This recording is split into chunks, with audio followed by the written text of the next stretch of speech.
Sore itu, langit di atas Jakarta mulai kehilangan birunya, berganti warna kelabu pekat yang menjanjikan hujan. Rintik-rintik pertama turun dengan ragu, seolah menguji kesabaran aspal panas di jalanan cempaka putih yang sudah sesak oleh lautan kendaraan. Di sebuah perempatan yang riuh, simfoni klakson yang tak beraturan menjadi musik latar bagi ribuan manusia yang bergegas pulang, melarikan diri dari kungkungan kantor dan sekolah. Di antara hiruk-pikuk itu, seorang gadis berseragam putih abu-abu yang warnanya mulai pudar, tampak berdiri dengan resah di tepi jalan. Ia menuntun sepeda motor matiknya dengan sisa-sisa tenaga, langkahnya pelan dan berat.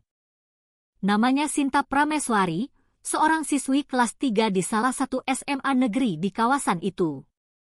Motornya, sebuah warisan tua dari almarhum ayahnya, baru saja terbatuk-batuk lalu mati total setelah nekat menerobos genangan air yang coklat keruh.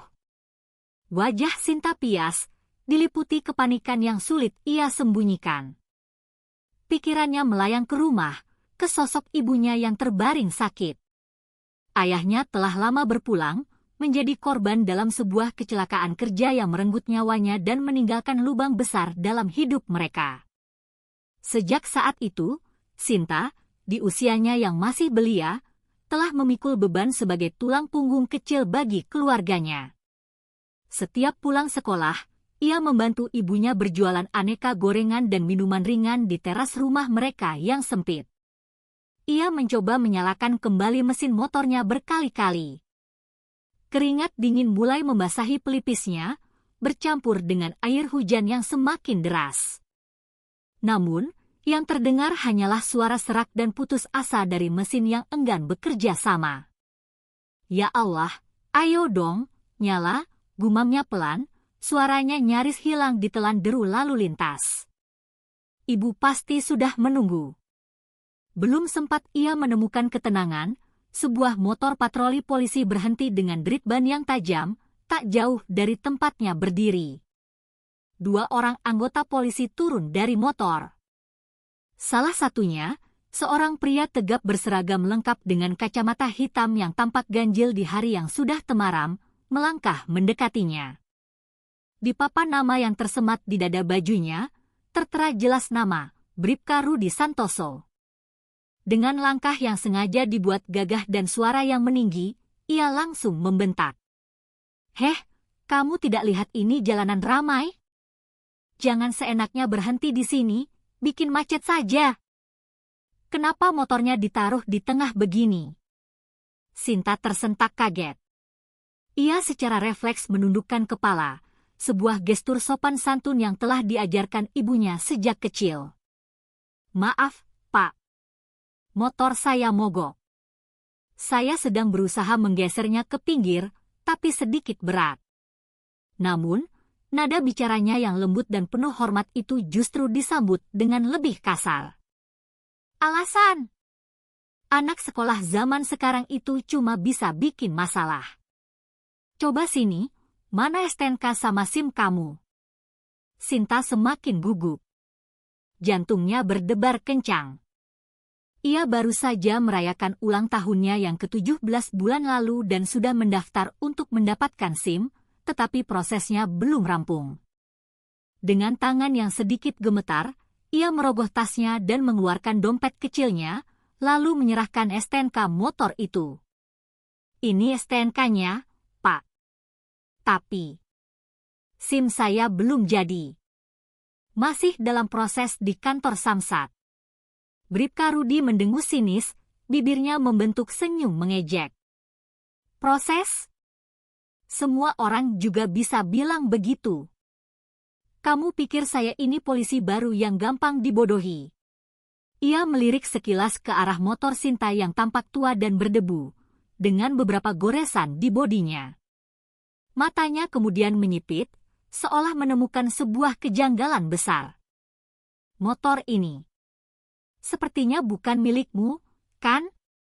Jangan-jangan ini motor curian." Tuduhan itu bagai sambaran petir di siang bolong bagi Sinta. Dadanya terasa sesak.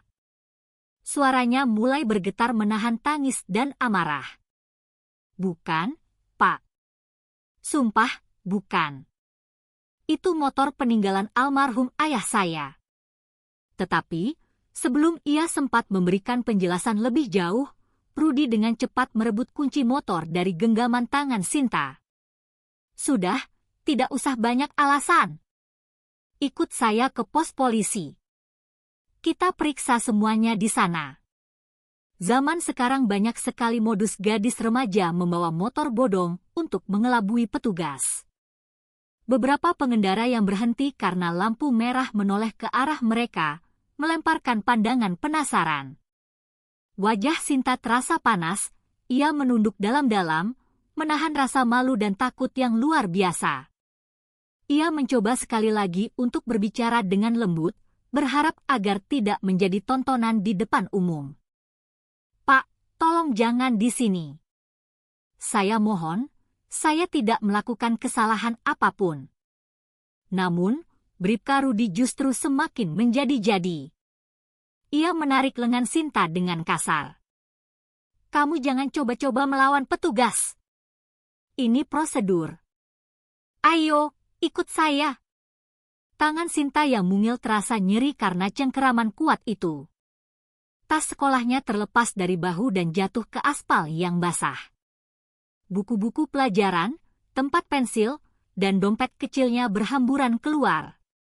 Beberapa siswa lain yang kebetulan lewat menatapnya dengan iba, tetapi tak seorang pun dari mereka yang berani mendekat atau menolong. Rekan Rudy yang lebih muda, seorang polisi bernama Fajar, tampak ragu dan tidak nyaman dengan situasi itu. Ia mendekat dan berbisik, "Pak, sepertinya dia benar-benar anak sekolah biasa. Mungkin kita bisa bertanya baik-baik saja?" Kasihan, Pak. Rudy malah melotot tajam ke arah rekannya. Diam kamu, Jar. Jangan sok bersikap lembek. Anak-anak seperti ini kalau diberi hati, malah makin manja dan tidak tahu aturan. Sinta sudah tidak bisa lagi menahan air matanya. Ia merasa begitu terhina dan tidak berdaya. Tetapi, di balik ketakutannya yang memuncak, secercah keberanian tiba-tiba muncul, dipicu oleh rasa sakit dan ketidakadilan yang ia rasakan. Ia mengangkat wajahnya, menatap lurus ke arah mata Rudy yang tersembunyi di balik kacamata hitamnya. Pak, saya hanya seorang siswi. Saya bukan pencuri. Kalau Bapak memang mau memeriksa, silakan periksa. Tapi tolong, jangan menarik saya seolah-olah saya ini seorang penjahat. Nada suaranya tetap sopan, tetapi ada ketegasan yang tak terduga di dalamnya. Bribka Rudy justru merasa harga dirinya ditantang. Dengan geram, ia mendorong Sinta ke arah motor patroli. Sudah, jangan banyak bicara. Nanti di kantor kamu bisa jelaskan semuanya sampai puas. Hujan turun semakin deras. Seragam Sinta basah kuyup, rambut panjangnya yang tergerai menempel di pipi. Orang-orang mulai berkerumun, beberapa di antara mereka mengeluarkan ponsel dan mulai merekam kejadian itu. Namun, Rudy sama sekali tidak peduli. Ego dan amarahnya telah menutup rapat pintu hati nuraninya. Selama perjalanan menuju pos polisi yang terletak di bawah sebuah jembatan layang, Sinta hanya bisa diam membisu. Ia menatap kosong keluar jendela mobil patroli, melihat tetesan air hujan yang berlomba-lomba menuruni kaca. Ia berusaha keras menahan isak tangisnya. Di dalam kepalanya, hanya ada satu pikiran yang berputar-putar, bagaimana keadaan ibunya di rumah sekarang? Sesampainya di pos, sebuah ruangan kecil yang pengap dan berbau rokok, Rudy langsung menyuruh Sinta duduk di sebuah kursi besi yang dingin dan keras. Sekarang, lebih baik kamu jujur saja. Siapa sebenarnya pemilik motor itu? Kalau kamu terus berbohong, urusannya bisa jadi sangat panjang. Sinta mencoba menjelaskan sekali lagi, sambil menunjukkan STNK dan KTP-nya. Namun, Rudy terus memotong setiap kalimatnya. KTP zaman sekarang bisa dipalsukan. Banyak yang membuatnya di pinggir jalan. Rudy kemudian mengambil ponsel Sinta dari atas meja tanpa meminta izin. Ia membolak-balik isinya dengan kasar, lalu matanya berhenti pada sebuah foto seorang pria berseragam polisi yang gagah, tersenyum hangat. "Ini siapa? Pacarmu?" "Polisi juga, ya?" tanyanya dengan nada mengejek. Sinta menarik napas panjang, mencoba mengumpulkan sisa-sisa kekuatannya. "Itu foto ayah saya, Pak. Almarhum." Rudy tertawa kecil, tawa yang terdengar sangat menyakitkan. "Almarhum? Ah, alasan klise. Kalau kamu benar-benar anak polisi, tidak mungkin penampilanmu seperti ini. Dekil, motor tua, dan tidak punya SIM." Sinta terdiam. Pertahanannya runtuh. Air matanya akhirnya jatuh membasahi pipi. Tapi kali ini, ia menangis bukan karena takut. Ia menangis karena rasa kecewa yang mendalam. Bukan hanya kecewa pada perlakuan kasar Rudy, tetapi juga pada kenyataan pahit bahwa seragam yang dulu begitu dibanggakan oleh ayahnya, seragam yang menjadi simbol pengabdian, kini justru menjadi alat untuk menghina dan merendahkannya. Di luar pos, Fajar, yang tadi ikut mengantar mereka, tampak sangat gelisah. Ia mondar-mandir sambil menatap ke dalam ruangan. Ia berbicara pada seorang petugas jaga yang sedang duduk di depan komputer. "Pak Rudy sepertinya sudah keterlaluan. Anak itu kelihatannya benar-benar bukan pelaku kejahatan. Coba tolong dicek STNK-nya, disesuaikan dengan data di sistem." Petugas jaga itu mengangguk. Ia membuka aplikasi di komputernya dan dengan sigap memasukkan nomor polisi motor milik Sinta. Beberapa detik kemudian, hasilnya muncul di layar. Pemilik, almarhum Bribtu Arman Prameswara. Polsek Cempaka Putih. Nama itu membuat Fajar terdiam membeku. Ia menatap layar komputer itu lebih lama, memastikan bahwa ia tidak salah membaca. Bribtu Arman Prameswara. Bukankah itu anggota kita yang gugur 3 tahun lalu saat bertugas dalam penggerebekan bandar narkoba? Petugas jaga itu mengangguk pelan. Iya, benar. Beliau adalah pahlawan di polsek ini. Meninggal dunia saat berusaha menyelamatkan seorang warga dari tembakan pelaku. Wajah Fajar seketika berubah tegang. Tanpa membuang waktu, ia bergegas masuk ke dalam ruangan tempat Rudy masih menginterogasi Sinta dengan nada tinggi. "Pak Rudy, berhenti dulu. Ini ada informasi penting." Rudy, yang masih berdiri sambil memelototi Sinta, menoleh dengan malas. "Ada apa lagi sih, Jar? Mengganggu saja. STNK-nya sudah saya cek, Pak. Motor itu resmi milik almarhum Bribtu Arman Prameswara. Dan gadis ini, dia adalah putrinya." Ruangan itu mendadak menjadi sunyi senyap. Hanya suara rintik hujan di atap seng yang terdengar. Sinta menunduk, menyeka air matanya dengan punggung tangan. Tapi kali ini, ia tidak mengatakan apa-apa lagi. Bribka Rudy perlahan menurunkan nada suaranya. Namun, gengsi dan egonya yang tinggi menahannya untuk segera meminta maaf.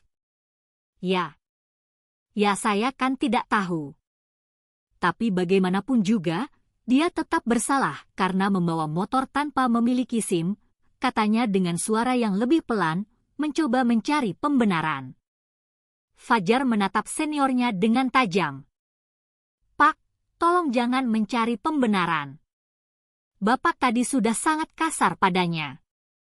Kalau video yang direkam warga tadi sampai menyebar luas, ini bisa menjadi masalah besar bagi nama baik institusi kita." Rudy langsung menoleh ke arah jendela.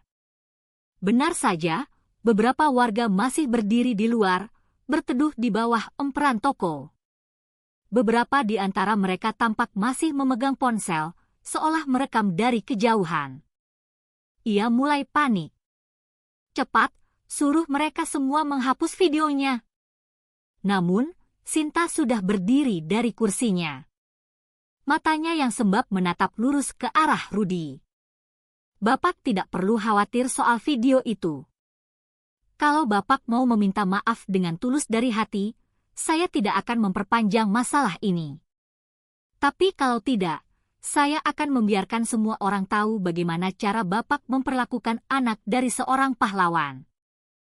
Kata-katanya diucapkan dengan tenang, tetapi setiap hurufnya terasa seperti tamparan keras bagi harga diri Rudy. Untuk pertama kalinya, polisi yang arogan itu kehilangan kata-kata. Ia hanya bisa menatap gadis muda di hadapannya yang basah kuyup, lelah, tetapi tetap berdiri tegak dengan sebuah keberanian yang membuatnya merasa sangat malu. Beberapa menit kemudian, suasana di dalam pos polisi mulai sedikit tenang. Rudy duduk terdiam di kursinya, sementara Fajar memberikan sebuah jas hujan dan segelas air mineral kepada Sinta. Saya minta maaf ya, Sinta. Seharusnya dari awal saya bisa mencegah semua ini terjadi, kata Fajar dengan tulus. Sinta tersenyum kecil. Bukan salah Mas Fajar. Terkadang, orang memang tidak sadar kalau kekuasaan yang mereka miliki itu bukan untuk dipamerkan, tapi untuk dijaga amanahnya. Kata-kata itu, meskipun diucapkan dengan lembut, menancap dalam di hati Rudy. Ia mendengarnya dengan sangat jelas, dan meskipun ia tidak menjawab, raut wajahnya menunjukkan penyesalan yang mendalam. Malam itu, Sinta akhirnya diantar pulang ke rumahnya oleh Fajar. Rumahnya sederhana, terletak di sebuah gang sempit yang becek, dengan lampu teras yang redup. Suara azan Isya terdengar syahdu dari musala kecil di ujung jalan. Ibunya, Bu Ratna, menyambutnya di ambang pintu dengan perasaan lega, meskipun wajahnya terlihat pucat. Alhamdulillah, kamu akhirnya pulang, Nak.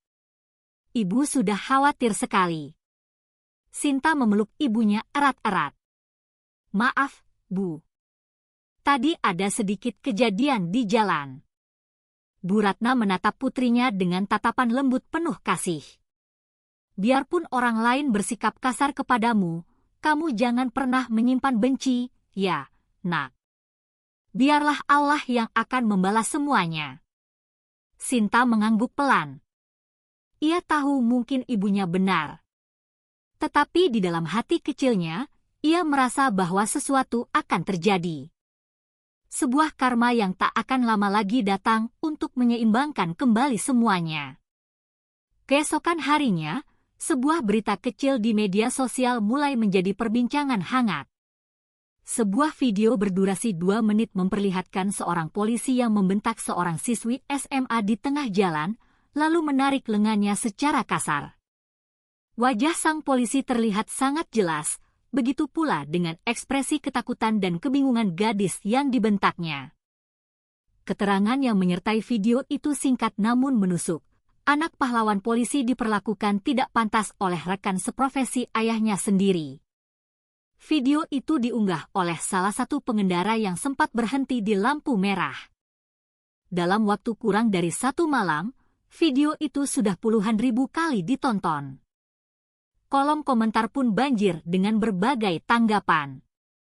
Ada yang marah, ada yang sedih, dan banyak juga yang menyindir dengan keras kelakuan oknum aparat yang seharusnya melindungi masyarakat.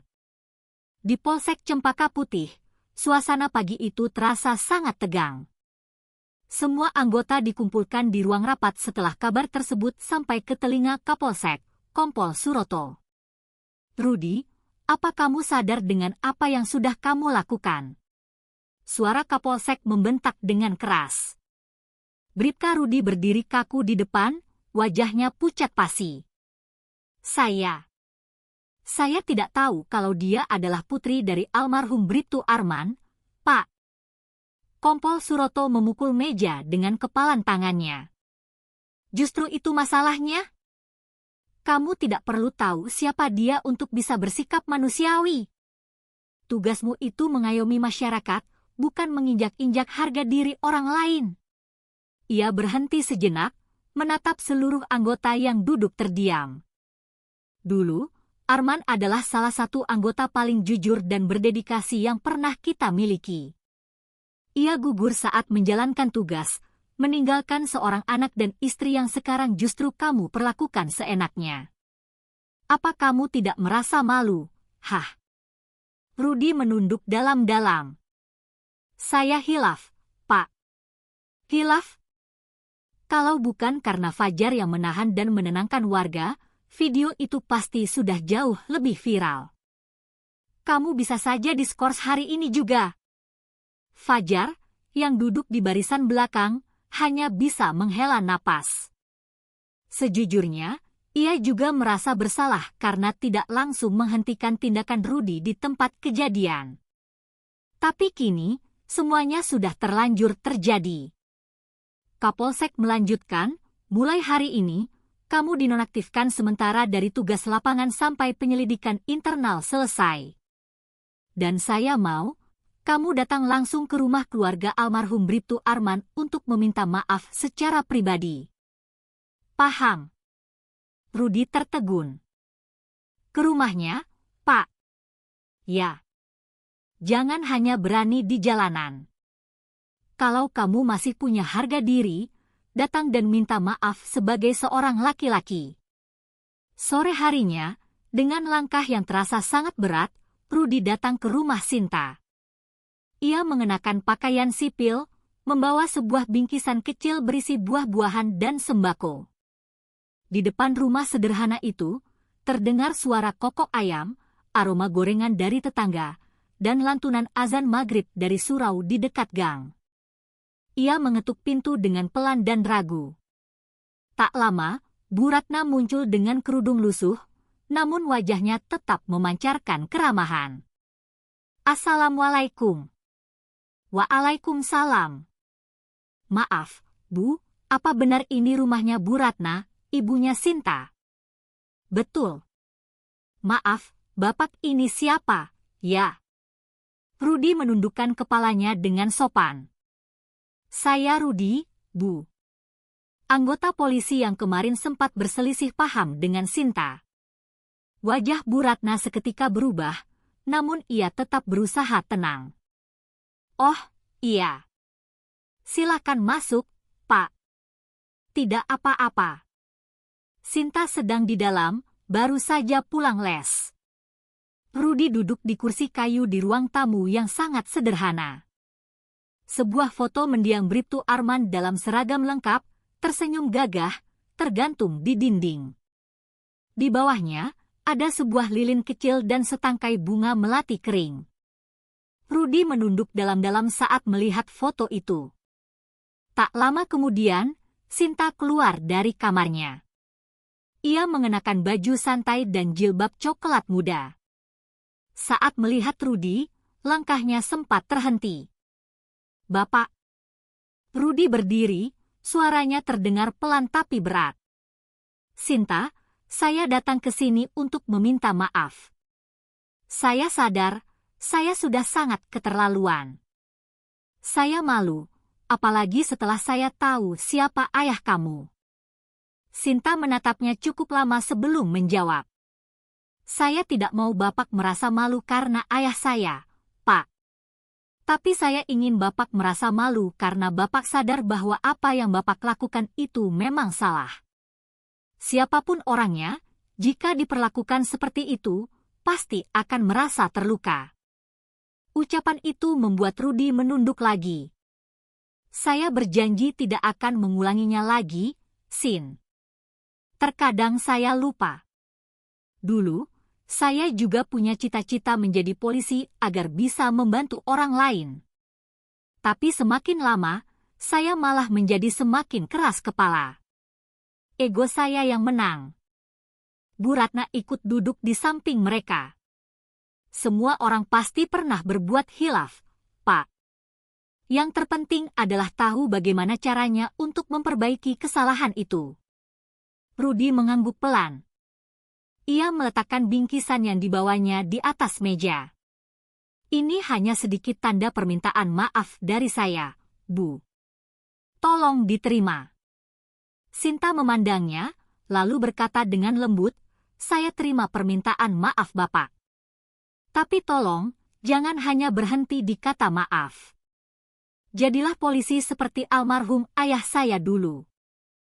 Polisi yang dihormati orang-orang karena kebaikannya, bukan karena ditakuti. Ucapan itu bagaikan sebuah tamparan lembut yang menyadarkan. Rudy menatap mata Sinta yang jernih, lalu berdiri dan menyalami keduanya dengan penuh hormat. Saya akan selalu mengingat itu, Sin. Terima kasih sudah mengingatkan saya. Beberapa hari berlalu, video tentang insiden itu memang sempat viral. Tapi setelah Sinta menulis sebuah pernyataan singkat di media sosial bahwa masalah tersebut sudah diselesaikan secara baik-baik, perhatian publik perlahan-lahan mereda. Namun, secara diam-diam, kisah itu telah membuat banyak orang di internal kepolisian sadar bahwa kekuasaan tanpa empati hanya akan membawa aib dan malu. Sementara itu, Sinta kembali fokus pada sekolahnya. Ujian akhir semakin dekat, dan ia bertekad untuk lulus dengan nilai yang bagus agar bisa mendaftar ke Akademi Kedokteran, cita-citanya sejak kecil. Tapi ada sesuatu yang berubah dalam dirinya. Ia menjadi lebih tenang, lebih bijak, dan lebih percaya diri. Suatu sore, saat ia sedang membantu ibunya berjualan gorengan, sebuah motor patroli berhenti di depan rumahnya. Sinta sempat kaget, tapi kali ini yang turun bukanlah Rudy, melainkan Fajar. "Assalamualaikum, Bu Ratna," sapanya dengan ramah. "Waalaikumsalam." "Wah, Mas Fajar, ya. Sinta ada di dapur. Sebentar, saya panggilkan." Sinta keluar sambil tersenyum. "Mas Fajar, ada apa?" "Jangan bilang saya kena tilang lagi, ya," katanya, mencoba bercanda. Fajar tertawa kecil. "Enggak, kok. Saya cuma kebetulan lewat sehabis patroli. Mau mampir sebentar, sekalian mau kasih kabar. Pak Rudy sudah dipindah tugaskan ke daerah lain. Katanya, beliau mau memulai semuanya dari awal lagi." Sinta mengangguk. Semoga beliau benar-benar bisa berubah. "Iya." "Oh, iya, ada satu lagi." Fajar mengeluarkan sebuah map kecil dari dalam tasnya. "Ini ada surat penghargaan dari Kapolsek untuk keluarga almarhum Bribtu Arman. Sebenarnya sudah lama tidak dikirim karena urusan administrasi yang berbelit-belit. Tapi akhirnya, turun juga." Sinta tertegun. "Surat penghargaan?" "Iya. Dulu, almarhum bapakmu dinyatakan gugur dalam tugas dan berhak menerima tanda jasa. Sekarang, surat ini resmi diserahkan kepada keluarganya." Bu Ratna menatap surat itu dengan mata yang berkaca-kaca. "Alhamdulillah, akhirnya pengorbanan bapakmu diingat juga, Nak." Sinta menerima map itu dengan tangan bergetar. Di dalamnya, ada selembar piagam bertanda tangan Kapolda dengan tulisan, "Atas jasa dan keberanian yang luar biasa dalam melindungi masyarakat, almarhum Bribtu Arman Prameswara dianugerahi tanda kehormatan Bayangkara Utama." Tangis haru pun pecah. Bukan tangis kesedihan, melainkan tangis kelegaan setelah bertahun-tahun hidup dalam bayang-bayang kehilangan. Fajar menunduk hormat. "Saya hanya menjalankan amanah, Bu. Semoga ini bisa sedikit mengobati luka yang lama." Sinta menatap Fajar dan tersenyum. "Terima kasih, Mas. Terkadang, Tuhan memang punya caranya sendiri untuk menunjukkan bahwa kebenaran akan selalu menemukan jalannya untuk menang." Beberapa bulan berlalu, Sinta akhirnya lulus dengan nilai terbaik di sekolahnya. Dalam acara perpisahan, kepala sekolah menyebut namanya di depan ratusan siswa. Prestasi akademik tertinggi tahun ini diraih oleh Sinta Prameswari, seorang siswi yang dikenal berani, jujur, dan sangat berbakti kepada keluarganya. Tepuk tangan riuh terdengar menggema. Di antara para undangan, Fajar hadir secara diam-diam, berdiri di belakang aula. ia melihat Sinta naik ke atas panggung dengan kebaya putih sederhana, menerima piagam penghargaan dengan senyum yang tulus. Di wajah gadis itu, tergambar sebuah ketenangan yang luar biasa. Bukan karena gelar yang ia raih, tapi karena perjalanan berat yang telah berhasil ia lewati. Sementara itu, jauh di luar kota, Rudy sedang bertugas di sebuah pos polisi kecil di daerah pesisir. Di sana, tak ada kemacetan, tak ada warga yang bisa ia bentak, yang ada hanyalah para nelayan dan udara laut yang asin. Tapi justru di tempat itulah ia menemukan kembali kedamaian yang selama ini telah hilang. Ia sering membantu warga memperbaiki perahu mereka, menolong anak-anak sekolah menyeberang, bahkan ikut mengajar mengaji di musala kecil. Suatu malam, sambil menatap laut yang tenang, ia teringat wajah Sinta, gadis yang dulu ia hina, tetapi justru membuatnya sadar siapa dirinya yang sebenarnya. Ia tersenyum sendiri, lalu berbisik lirih, "Terima kasih, Nak. Kamu yang telah mengajarkan saya arti menjadi manusia lagi." Beberapa tahun kemudian, dalam sebuah acara peringatan Hari Bayangkara di Polda Metro Jaya, seorang gadis muda naik ke atas podium. Ia mengenakan seragam polisi putih kebiruan, lengkap dengan tanda pangkat di pundaknya. Di dada kirinya, tersemat papan nama, Sinta Prameswari. Ya, Sinta akhirnya berhasil masuk Akademi Kepolisian. Mimpinya untuk menjadi pelindung masyarakat seperti ayahnya telah terwujud. Dalam pidatonya di hadapan para pejabat tinggi dan anggota polisi senior, suaranya terdengar tegas namun lembut. "Ayah saya mengajarkan bahwa kehormatan seorang polisi tidak diukur dari pangkat atau kekuasaan yang ia miliki, tetapi dari cara ia memperlakukan manusia lain.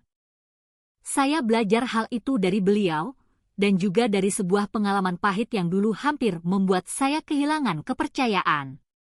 Ruangan menjadi sunyi. Banyak yang terharu mendengar kata-katanya. Di barisan belakang, Fajar tersenyum bangga. Dan di ujung ruangan, seorang pria berkulit sawo matang mengenakan seragam coklat tua berdiri menunduk dengan hikmat. "Bribka Rudy." Mata mereka bertemu sesaat.